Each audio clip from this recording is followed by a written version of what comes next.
allons aujourd'hui méditer ensemble sur chapitre 4 de la Genèse, porteur d'un mystère spirituel profond. Adam connut Ève, sa femme. Elle conçut et enfanta Caïn, et elle dit « J'ai formé un homme avec l'aide de Yahweh ». Quand la Bible dit « Adam connut Ève », cela ne parle pas simplement d'une connaissance intellectuelle. Dans le langage biblique, connaître exprime une union intime, profonde, une communion entre deux êtres. Adam s'unit à Ève, et de cette union est née la vie. Puis il est écrit « Elle conçut ». Autrement dit, Ève est tombée enceinte. C'est la conséquence naturelle du lien conjugal. Et enfin, elle enfanta Caïn. Ève mit au monde son premier fils, qu'elle appela Caïn. Ce nom vient d'un mot hébreu, kana, qui signifie acquérir ou former. Puis elle dit « J'ai formé un homme avec l'aide de Yahweh ». Ces mots sont puissants. Ève reconnaît que, même si elle a porté et enfanté cet homme, la vie ne vient pas d'elle seule. Elle comprend que c'est par la main de Dieu que tout s'accomplit. Ce passage n'est pas un simple récit de naissance. Les paroles d'Ève portent un sens spirituel profond. Elle ne dit pas « avec l'aide d'Adam », mais « avec l'aide de Yahweh ». Déjà, le texte nous montre que Dieu s'implique directement dans la naissance du premier homme issu de la femme. Caïn, le premier-né, porte donc une marque divine, mais il reste façonné selon la chair, fruit du travail humain uni à l'action de Dieu. C'est ici que se cache une image prophétique. Caïn est le premier-né selon la terre, symbole de l'humanité façonnée par Dieu, mais encore attaché à la nature terrestre. Il est le commencement d'une œuvre divine, mais dans la dimension humaine. Or, cette œuvre terrestre annonce une autre naissance à venir, celle d'un premier-né selon l'Esprit. De même qu'Ève dit « J'ai formé un homme avec l'aide de Yahweh », Marie dira « Qu'il me soit fait selon ta parole ». Mais cette fois, Dieu n'agit plus à travers la chair. Il agit par l'Esprit Saint. Yeshua naît de façon surnaturelle, sans l'intervention de l'homme, pour manifester la nouvelle création. Ainsi, le parallèle s'établit. Caïn, premier-né de la femme, représente l'homme terrestre, façonné avec l'aide de Dieu, selon la chair. Yeshua, premier-né de Dieu par l'Esprit, représente l'homme céleste, celui qui vient restaurer l'alliance et transformer la nature humaine. Tout comme Abel vint après Caïn et fut agréé par Dieu, Yeshua apparaît comme le second selon la chair, mais le premier selon l'Esprit, celui que Dieu approuve pleinement. Il vient pour sauver, pour rétablir ce qui avait été déchu et pour ouvrir la voie à une humanité nouvelle, née non plus de la terre, mais d'en haut.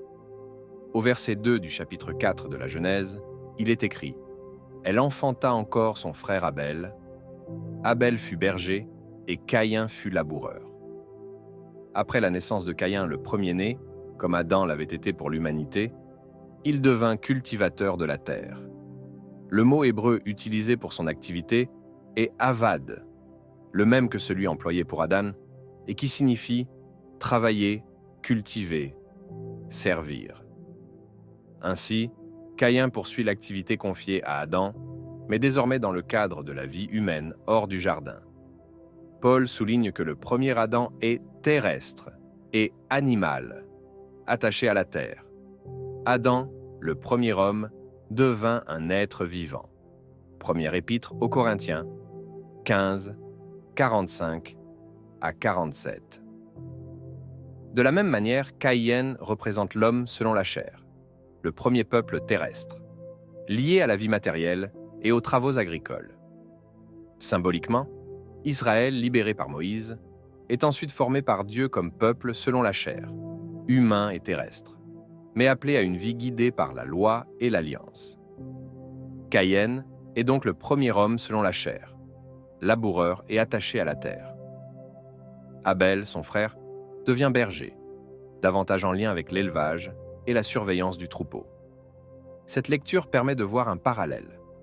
Le travail terrestre de Caïn représente l'humanité selon la chair, avant la formation d'Israël comme peuple choisi et spirituellement structuré par Dieu. Abel, en tant que berger, s'occupe du troupeau. Son rôle le place symboliquement en parallèle avec Yeshua, présenté comme le berger de son peuple. Jean 10, 11. Abel devient ainsi un type de Yeshua, le deuxième héritier, représentant la dimension spirituelle et non seulement terrestre de l'humanité.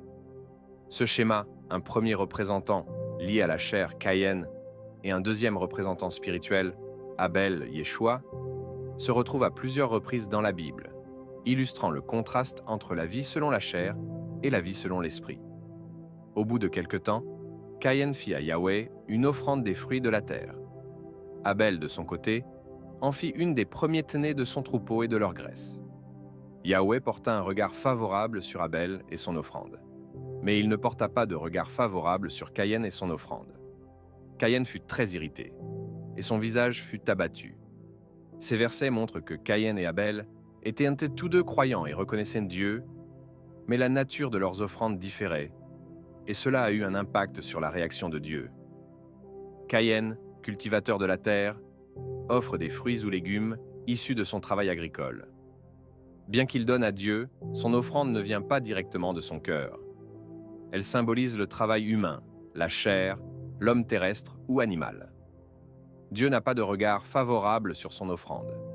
Abel, berger, offre les premiers-nés de son troupeau et leur graisse, un don choisi et précieux provenant de son cœur. Son offrande préfigure le sacrifice futur de Yeshua, le véritable agneau offert pour le salut. Dieu regarde favorablement l'offrande d'Abel. On peut ainsi voir une typologie biblique. Caïn représente l'homme selon la chair, attaché aux œuvres humaines, parfois associé aux chefs religieux ou pharisiens qui mettent dans les traditions des hommes au-dessus de la loi de Dieu. Abel, c'est le type de Yeshua, l'homme spirituel, offrant un don de soi, un sacrifice agréable à Dieu. Abel et Caïn vivent des réalités qui se répètent dans l'histoire. Abel, par son offrande favorable, symbolise Yeshua, le second Adam, qui fait tout ce qui plaît à Dieu et rétablit la relation entre Dieu et l'humanité. Caïn, par son offrande non favorable, représente l'homme terrestre ou animal, celui qui agit selon ses désirs et non selon la volonté de Dieu, à l'image de certains pharisiens et chefs religieux à l'époque de Yeshua. Cette répétition historique se retrouve dès l'époque d'Israël. Avant que Moïse ne monte sur le mont Sinaï pour recevoir les 10 commandements, le peuple adorait Dieu à sa manière, selon ses désirs et traditions, rappelant l'attitude de Caïn. Moïse, en montant sur le mont Sinaï, symbolise Christ, qui vient rétablir la volonté de Dieu et montrer ce qui est véritablement agréable à lui. Les pharisiens, au temps de Yeshua, rendaient un culte à Dieu selon leur cœur et leurs traditions, mettant souvent leurs règles au-dessus des commandements divins. Leur culte, bien que religieux en apparence, était en vain. Yeshua, au contraire, montre le culte véritable et agréable à Dieu, obéissant pleinement à ses commandements et offrant sa vie comme sacrifice parfait, rétablissant le peuple devant Dieu. Cette typologie se retrouve à plusieurs reprises dans la Bible. Ésaü et Jacob. Ésaü représente l'homme selon la chair, attaché aux désirs immédiats et terrestres, vendant son droit d'aînesse pour un plat de lentilles. Jacob, son frère, représente l'homme spirituel, héritier de la promesse divine et obéissant à la volonté de Dieu. Ismaël et Isaac. Ismaël représente l'homme esclave, selon la chair, symbolisant ceux qui vivent hors de l'alliance divine. Isaac représente l'homme libre, héritier des promesses de Dieu, préfigurant Yeshua et le peuple dans la foi. Ainsi, Caïn et Abel symbolisent 2 orientations possibles pour l'homme. Selon la chair, la terre, l'animalité et l'orgueil humain, ou selon l'esprit, la foi, l'obéissance et le don de soi. Cette typologie aide à comprendre l'histoire biblique et la répétition de motifs spirituels à travers les générations, culminant dans Yeshua, le second Adam, qui est l'offrande parfaite et conduit le peuple de Dieu à la vie selon l'esprit. Dieu avertit Caïn que le péché est toujours à l'affût, prêt à s'emparer de lui s'il n'agit pas avec discernement. Il lui dit « Certainement, si tu agis bien, tu relèveras ton visage. Et si tu agis mal, le péché se couche à la porte, et ses désirs se portent vers toi. Mais toi, domine sur lui. Ce passage montre que le choix du bien ou du mal est personnel, et que la vigilance spirituelle est nécessaire. La notion de dominer sur le péché préfigure la victoire du juste sur les forces du mal, un thème qui se retrouve dans la vie de Yeshua. Dès le début, Dieu donne à l'homme le choix entre la vie et la mort, le bien et le mal, comme il le déclare à Israël. « J'ai mis devant toi la vie et la mort, la bénédiction et la malédiction. Choisis la vie, afin que tu vives, toi et ta postérité. » Abel est désigné comme le juste, car il offrit à Dieu ce qui était juste et acceptable, selon son cœur. Par sa foi, il reçut la reconnaissance divine et reste encore aujourd'hui un témoignage vivant de la justice de Dieu. Abel préfigure Yeshua, le juste parfait, qui viendra offrir le sacrifice ultime pour l'humanité. Yeshua lui-même fait allusion à la persécution des justes. C'est pourquoi je vous envoie des prophètes, des sages et des scribes. Vous tuerez et crucifierez les uns, afin que retombe sur vous tout le sang innocent répandu sur la terre, depuis le sang d'Abel, le juste, jusqu'au sang de Zacharie. Abel est ainsi le premier exemple de celui qui est tué par jalousie et rébellion contre la justice divine. Son sang devient un cri vers Dieu, demandant justice, un thème qui se répète jusqu'à Yeshua, persécuté pour sa fidélité. La Bible renforce cette idée. Depuis le sang d'Abel jusqu'au sang de Zacharie, la vengeance de Dieu vient sur ce peuple. Ne vous étonnez pas, frères, si le monde vous hait, celui qui n'aime pas demeure dans la mort. Le juste est souvent rejeté et haï pour sa fidélité à Dieu. Abel et Yeshua illustrent cette réalité. Leur innocence et leur amour ne sont pas reconnus par le monde, mais ils témoignent que la vie éternelle et la justice viennent par l'amour et la fidélité à Dieu. Paul explique aussi que le conflit entre la chair et l'esprit, révélé dès Caïn et Abel, se poursuit à travers l'histoire. Comme celui qui était né selon la chair a persécuté celui qui était né selon l'esprit, il en est de même aujourd'hui. Le sang d'Abel annonçait celui de Yeshua. Abel témoigne de la justice et de la fidélité qui conduisent à la mort injuste. Et Yeshua, en versant son sang, accomplit la rédemption pour tous les justes persécutés. Abel devient ainsi un modèle prophétique de Yeshua, le juste parfait, persécuté pour le salut de l'humanité. Cependant, Caïn adressa la parole à son frère Abel. Mais, alors qu'ils étaient dans les champs, il se jeta sur lui et le tua. Au premier niveau, c'est le premier meurtre de l'histoire humaine. Caïn tue Abel par jalousie et colère. Spirituellement, Abel préfigure le juste, Yeshua. Remarquez que Caïn parle à Abel avant de le frapper. Un dialogue trompeur qui cache son cœur jaloux et hostile. Le chant symbolise le monde où le juste agit et témoigne de la vérité de Dieu. Comme Abel, Yeshua vit et enseigne selon la volonté de son Père dans un monde marqué par la jalousie et l'opposition. Le dialogue trompeur préfigure les pièges tendus au juste par ceux qui cherchent à le dominer ou à le détruire sous couvert de justice ou de discussion. Au temps de Yeshua, cette dynamique se répète. Les pharisiens et chefs religieux cherchent à le piéger pour le condamner. Ils posent des questions et engagent des dialogues tout en cherchant un motif pour l'accuser. Ils viennent vers lui sous prétexte de dialogue, disant « Maître, nous savons que tu es vrai et que tu enseignes la voie de Dieu selon la vérité. Dis-nous donc ce que tu penses. Est-il permis de payer le tribut à César ou non ?» Mais Yeshua, connaissant leur malice, leur répond « Pourquoi me tentez-vous, hypocrite ?» Plus tard, lorsqu'ils continuent à l'interroger, il se penche et écrit sur la terre, puis dit « Que celui de vous qui est sans péché jette le premier la pierre contre elle. » Il dévoile ainsi la duplicité de ceux qui veulent se l'accuser. Comme Dieu avait averti Caïn que le péché est à sa porte et qu'il devait le dominer, le juste doit résister à la haine et à la jalousie de la chair. Les accusations contre Yeshua continuent, préparées pour justifier sa mise à mort. Les chefs des prêtres et les anciens prennent conseil pour le saisir par ruse et le faire mourir. La persécution est planifiée en secret, exactement comme Caïn agit après avoir parlé à Abel. Le conflit entre la chair et l'esprit se répète dans l'histoire. Celui qui vit selon la chair persécute celui qui vit selon l'esprit. Abel est persécuté par Caïn, Yeshua par les chefs religieux. La chair cherche à dominer et à détruire, tandis que l'esprit persévère dans la fidélité et la vérité.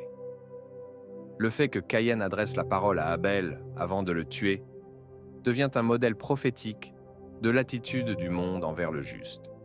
Dialogue trompeur, accusations hypocrites et persécutions planifiées. Abel préfigure Yeshua, persécuté malgré sa pureté et sa fidélité. Caïn se jeta sur son frère Abel et le tua. Caïn n'a pas dominé sur le péché et a versé le sang innocent. De la même manière, ceux qui ont rejeté le salut en Yeshua sont, selon la chair, responsables de sa mort. Tout le peuple répondit, « Que son sang retombe sur nous et sur nos enfants. » Ils ont ainsi versé le sang innocent du juste, accomplissant ce que Dieu avait annoncé de manière cachée afin que les Écritures s'accomplissent. Il est écrit de Yeshua, « Il était méprisé et abandonné des hommes, homme de douleur et habitué à la souffrance. Et comme quelqu'un devant qui on se voile le visage, il était méprisé, et nous n'avons fait de lui aucun cas. » Le meurtre d'Abel préfigure le meurtre de Yeshua. Abel, juste et innocent, fut tué par son frère. Yeshua le juste fut rejeté et crucifié par ceux qui n'avaient pas cru en lui.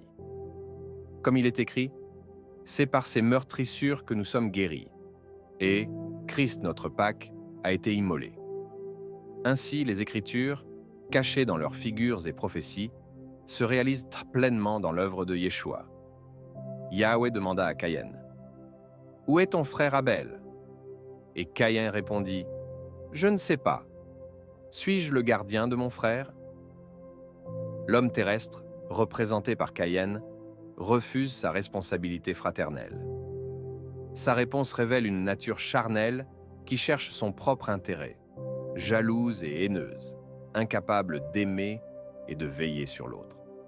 Les prophètes avaient déjà annoncé des faux bergers qui suivraient ce même chemin. Il est écrit, « Ces bergers ne comprennent rien. Chacun suit sa propre voie. Malheur aux bergers d'Israël qui se paissaient eux-mêmes. » Comme Caïn, ces faux bergers refusent leur rôle, se nourrissent eux-mêmes au lieu de prendre soin des brebis, abandonnant ceux dont ils avaient la charge. Ils se détournent de la mission de protection et préfèrent satisfaire leurs désirs personnels, conduisant ainsi les âmes à la mort spirituelle. À l'opposé, Yeshua se présente comme le véritable bon berger. « Je suis le bon berger. Le bon berger donne sa vie pour ses brebis. » Là où Caïn a versé le sang de son frère, Yeshua a versé le sien pour sauver ses frères. Il a veillé sur ses disciples, priant pour eux et déclarant « Quand j'étais avec eux, je les gardais. » Il n'a pas fui sa responsabilité, mais l'a pleinement assumée jusqu'à la croix. Il est devenu le véritable gardien de ses frères, celui qui ne dort ni ne sommeille, qui protège et conduit son troupeau avec amour. Après la résurrection, Yeshua confie à ses disciples la mission de veiller les uns sur les autres. À Pierre, il dit « Paie mes agneaux, paie mes brebis. » Chaque frère est ainsi appelé à devenir gardien, non par sa propre force, mais par l'amour du Christ en lui. Contrairement à Caïn et aux faux bergers, les disciples doivent porter les fardeaux les uns des autres et veiller sur leurs frères, car nous sommes membres les uns des autres. Là où la chair refuse et où les faux bergers se pèsent eux-mêmes, Yeshua nous appelle à l'amour sacrificiel, à la vigilance fraternelle et à la responsabilité mutuelle. Dieu dit à Caïn, « Qu'as-tu fait ? La voix du sang de ton frère crie de la terre jusqu'à moi. » Ce cri est le témoignage de l'injustice et du meurtre, un appel au jugement. Le sang d'Abel réclame justice, car l'homme terrestre, en refusant d'être gardien, est devenu meurtrier. L'Écriture avertit. Malheur à eux, car ils ont suivi la voie de Caïn. Ainsi en est-il des faux bergers annoncés par les prophètes. Ces gardiens sont tous aveugles. Ils ne connaissent rien. Chacun suit sa propre voie. Et encore, malheur aux bergers d'Israël qui se paissaient eux-mêmes. Ils refusent leur rôle, se nourrissent eux-mêmes au lieu de prendre soin des brebis, abandonnant ceux dont ils avaient la charge. Comme Caïn, ils se détournent de la mission de protection et préfèrent satisfaire leurs propres désirs, menant les âmes à la mort spirituelle. Leur trahison ne passe pas inaperçue, car il est écrit « Le Seigneur Dieu viendra avec puissance. Voici, le Seigneur Yahweh vient avec puissance, et son bras lui assure la domination. » Mais Yeshua est venu renverser cette logique. Là où le sang d'Abel crie vengeance, le sang de Yeshua parle mieux que celui d'Abel. Il proclame pardon, réconciliation et vie éternelle. Il plaide pour ses frères. Si quelqu'un a péché, nous avons un avocat auprès du Père, Jésus-Christ le juste. Là où Caïn tue, Yeshua se laisse tuer pour sauver ceux qu'il appelle ses frères. Car celui qui sanctifie et ceux qui sont sanctifiés sont tous issus d'un seul. C'est pourquoi il n'a pas honte de les appeler frères. Il devient le véritable gardien, celui dont l'amour efface le cri du sang de vengeance. Je suis le bon berger. Le bon berger donne sa vie pour ses brebis. Les disciples, lavés par ce sang, sont appelés à vivre selon cette justice et à devenir gardiens les uns des autres. Portez les fardeaux les uns des autres, et vous accomplirez ainsi la loi de Christ. Non pour leur propre gloire, mais pour refléter le caractère de celui qui a donné sa vie. Aimez-vous les uns les autres comme je vous ai aimés. Si le sang innocent d'Abel criait depuis la terre, combien plus le sang du Fils de Dieu nous appelle-t-il à marcher dans l'amour, à veiller sur nos frères et à refuser la voie de Caïn et des faux bergers. Les martyrs sont comme Abel, leur sang parle. Comme il est écrit, « J'aperçus sous l'autel les âmes de ceux qui avaient été immolés à cause de la parole de Dieu et à cause du témoignage qu'ils avaient rendu. Ils crièrent d'une voix forte. « Jusque à quand, Maître saint et véritable, tarderas-tu à juger et à venger notre sang? Le monde persécute et verse le sang des croyants. Mais la justice divine est certaine. Il a vengé le sang de ses serviteurs répandu. Le meurtre d'Abel apporte une malédiction pour Caïn, car le sang innocent souille la terre et réclame justice. Le meurtre du juste, qu'il s'agisse d'Abel ou de Yeshua, entraîne des conséquences pour ceux qui rejettent Dieu. Quand le peuple déclare « Que son sang retombe sur nous et sur nos enfants », ils s'automaudissent, comme Caïn en assumant la responsabilité du meurtre du juste. L'histoire montre que cette malédiction s'est accomplie par la destruction et le jugement. Mais le jugement reste certain pour tous ceux qui persistent dans le rejet et dans le meurtre des innocents. Pourtant, là où le sang innocent crie vengeance, le sang de Yeshua offre bénédiction et vie. Les croyants vainquent non par la vengeance, mais par la grâce du sang de l'agneau.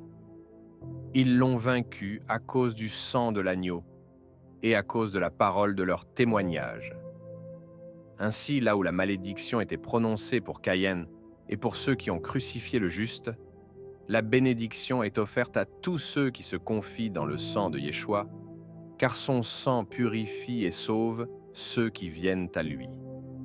Quand Dieu annonce à Caïn que la terre ne lui donnera plus sa richesse et qu'il sera errant et vagabond, il révèle la conséquence du meurtre, l'éloignement de sa présence et une vie sans repos. Caïn se plaint. Son châtiment lui semble insupportable. Il craint même pour sa vie, craignant quiconque le croiserait pourrait le tuer. Dieu le protège malgré sa faute, en mettant un signe sur lui, garantissant qu'aucun autre ne le tuera. Ainsi, même dans sa désobéissance, Caïn est sous la main de Dieu.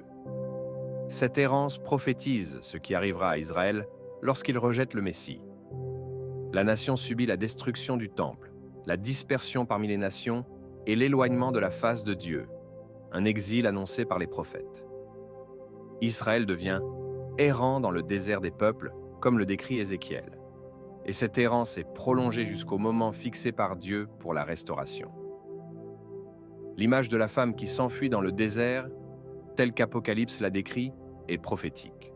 Elle ne parle pas simplement d'un refuge spirituel, mais d'un jugement annoncé sur Israël selon la chair, c'est-à-dire les Juifs qui n'ont pas cru en Yeshua, le Messie.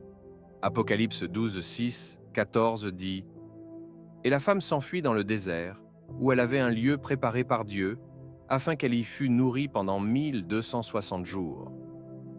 Mais les 2 ailes du grand aigle furent données à la femme, afin qu'elle s'envolât au désert, en son lieu, où elle est nourrie un temps, des temps, et la moitié d'un temps, loin de la face du serpent. Ce désert n'est pas un désert de sable, mais un désert des peuples, annoncé par les prophètes, symbole de la dispersion d'Israël parmi les nations. Dieu dit par Ézéchiel. Ézéchiel 20, 33 à 36. « Je suis vivant, dit le Seigneur Yahweh, si je ne règne sur vous à main forte, à bras étendus, et répandu en fureur. Je vous ferai sortir du milieu des peuples, je vous rassemblerai des pays où vous êtes dispersés, et je vous amènerai dans le désert des peuples. Et là, j'entrerai en jugement avec vous face à face. » Le désert des peuples est donc la dispersion où Israël perd son identité, vivant au milieu des nations sans temple, sans roi et sans révélation. Osée 3, 4 à 5 confirme. Les enfants d'Israël resteront longtemps sans roi, sans prince, sans sacrifice, sans éphod et sans téraphim. Après cela, ils reviendront et chercheront Yahweh, leur Dieu, et David, leur roi. Pendant ce temps, Dieu dit qu'ils seront nourris, mais non de la vérité pure. Jérémie 9, versets 13 à 15. Parce qu'ils ont abandonné ma loi, c'est pourquoi ainsi parle Yahweh des armées. Voici, je leur donnerai de l'absinthe à manger et de l'eau empoisonnée à boire. Ils sont donc nourris, mais nourris d'absinthe, d'un mélange de vérité et d'erreur, symbolisant les doctrines humaines, la tradition sans l'esprit et la confusion spirituelle. Cela rejoint la prophétie d'Apocalypse 8, 10 à 11, où l'étoile absinthe tombe sur les eaux et les rend amers. Dieu veille sur eux dans ce désert, mais non pour leur bien. Amos 9, 4. Quand ils iront en captivité devant leurs ennemis, je commanderai à l'épée de les y faire périr. Je fixerai mes yeux sur eux pour le mal et non pour le bien. Jérémie 21, 10. Car j'ai tourné ma face contre cette ville pour le mal et non pour le bien, dit Yahweh. Ils ont versé le sang des prophètes et du juste, comme il est écrit, Apocalypse 16, 6. Car ils ont versé le sang des saints et des prophètes, et tu leur as donné du sang à boire. Ils en sont dignes.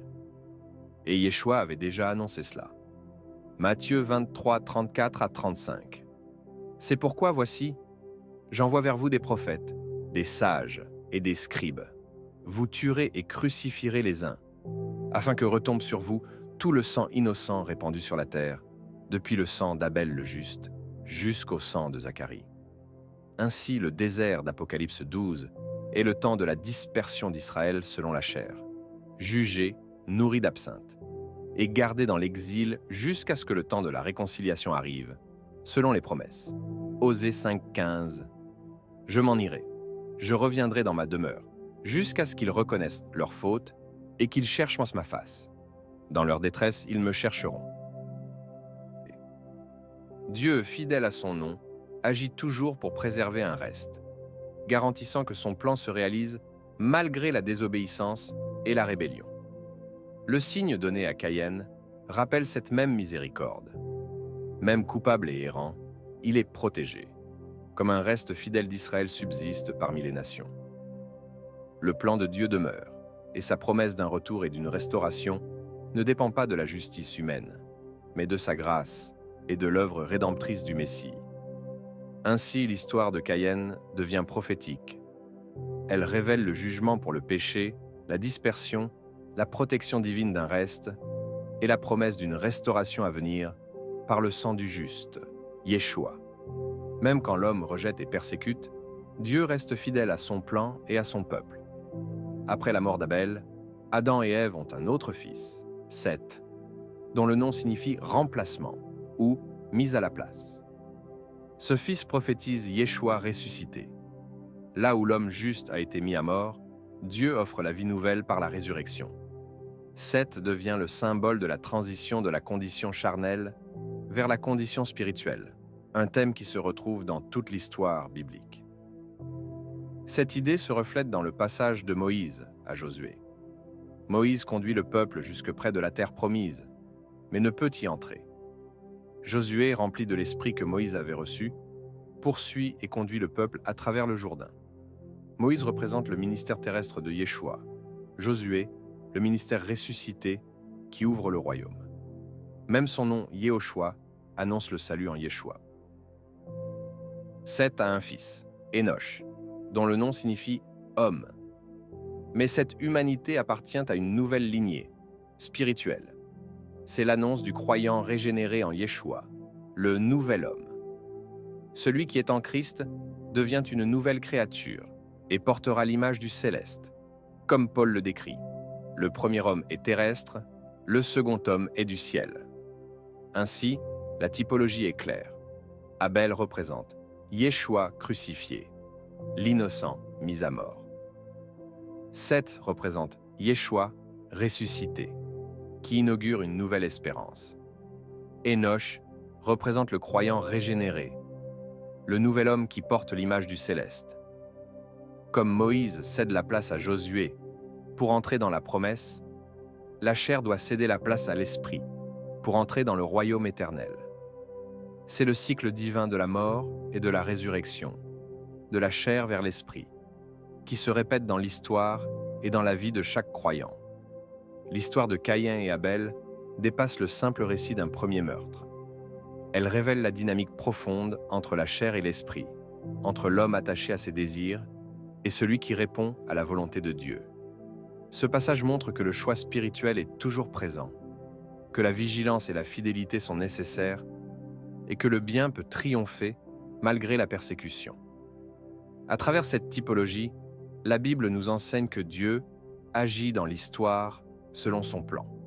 Il façonne son peuple, prépare la venue du Messie et offre par la grâce une nouvelle vie à ceux qui s'attachent à lui. Le sang versé par le juste, qu'il s'agisse d'Abel ou de Yeshua, n'est pas vain. Il appelle à la justice, mais surtout à la rédemption et à la communion avec Dieu. Ainsi, l'étude de ce récit nous invite à choisir la vie selon l'esprit, à veiller sur nos frères et à vivre en gardiens les uns des autres, non par force humaine, mais guidés par l'amour et la fidélité de Dieu.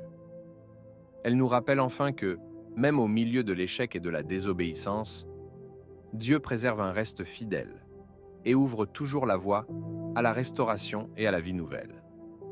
En espérant que cette étude vous a été bénéfique, soyez bénis dans le nom de Yeshua.